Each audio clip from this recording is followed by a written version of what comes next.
Insert intro. Hello and welcome to day 12 of my Pride Month art challenge. Today I'm drawing Luz from the Owl House. I'm sorry I didn't have voiceover for the past two. My throat was literally killing me from friggin' soccer practice. I don't know why, but afterwards I was just wheezing and having a bad time. I coughed a couple times. Luckily I didn't cough anything up, but I am good now. So, the new episode of Owl House is coming out today. Well, it did come out. I don't know why I'm saying this I recorded it at 8 a.m., but I'm not. I watched the new episode with my sister, and I love it so much. The way to my heart is pirates, and the Owl House delivered, so I just love the pirate aesthetic so much. There are 4 things in my life that I have consistently loved: pirates, ninjas, skeletons, and wizards. Those 4 things, and I don't know how it happened, but I just love them so much. Anyway, it is canon that Luz is bisexual, so I'm using the bi flag for her. When I was looking at reference pictures to use while drawing this, I saw a couple of Luz being asexual. Asexual biromantic. I don't know if that's canon, all I heard was that Luz is bisexual, so I'm not gonna have another ace one right after I drew Max from Miraculous, so... Yeah, I know, I did Max. Yeah, Max, who was asexual yesterday. And the day before, I drew Carol from Carol and Tuesday, who I always thought was lesbian. I saw some people, put bisexual flags for her, but I felt Tuesday was the more bisexual one, and, Carol was the lesbian, I guess. I don't know, it just came across to me that way, and I feel also, on top of that, the lesbian color scheme of the flag fit Carol very well. Anyway, back to Luz.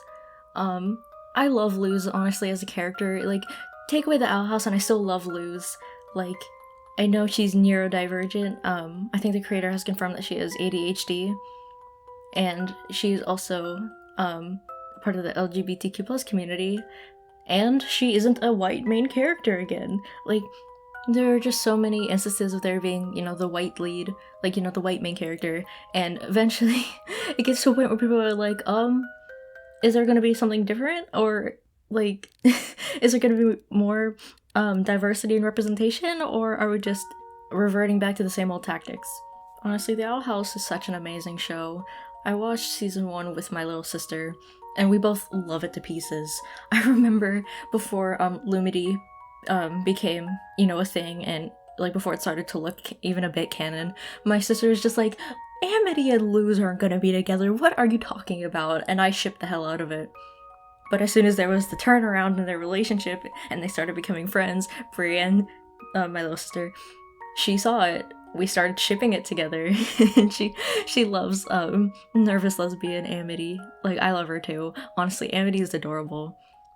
Oh my god, and Gus, King, Willow, Amity, Luz, all of them are hecking adorable, and I love it. Oh, I want that high school experience so much, but it's quarantine, and I haven't seen my friends in person for over a year, so that's fun. Anyway, I also friggin' love Ida. Oh my god, if I was old enough to be gay for her, if Ida was still a teenager, I would be gay for her, but she's an adult, so I can't, and that would be kind of weird if I did, so I'm not. But honestly, I love so many of the characters. I think the only one I don't like is, Emperor Bellos, because he's a morally bad character, and, he's just a douchebag, but he is a well-written character. I'm not saying he's poorly written, he is a well-written character from what we've seen of him. Oh, I almost forgot. I'm not going to explain what bisexual means again. If you want to look up the definition, you could just look it up, or, you could look at the Tamaki Suo video I did where I explained what bisexual means.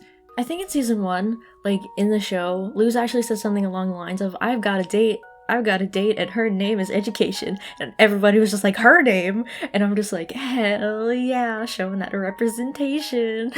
I was so hyped to see, another gay main character after She-Ra. Wait, did I watch The Owl House first, or did I watch She-Ra? I don't know. I was just so hyped to see, so many gay main characters, from the shows I was watching. I watched The Owl House, I watched She-Ra, I watched Kipo, things along those lines. Because there's such good representation, especially in She-Ra. I shed tears. every time I see Catra, honestly. Well, that's an exaggeration, but like, I shed tears every time I think about how they thought they were never going to see each other again in the same light. It just breaks my heart. Also, in Trap Deck breaks my heart because I love them together. I just want them to be happy. Also, I love the magic system of the Owl House, like how they have to draw circles in order to do magic, but there are also like, the runes, the symbols that Luz can draw, because like, possibly because of an ancient history before the Emperor came into being, where like people had to draw to use magic. It's really interesting, and honestly I just want to go into the lore of the show so much. Like, I'm such a dork for that kind of stuff. I love the world building. Like, in shows and stuff, I always look for world building and like the world's history and all that, and it's just so interesting to see how everything came to be. Like, and I just love how everybody's called witches, and it's like a gender neutral term, because normally it would be like witches, wizards, and warlocks or something like that, like something along those lines. So I just like how it stayed a gender neutral term for a lot of the show. Anyway, I don't know if this is about to go over time, but I'll stop anyway. I definitely recommend to watch The Owl House. It's a really amazing show, like, if you can watch it. Anyway, happy Pride Month. I hope you stay safe and enjoy it, and insert outro.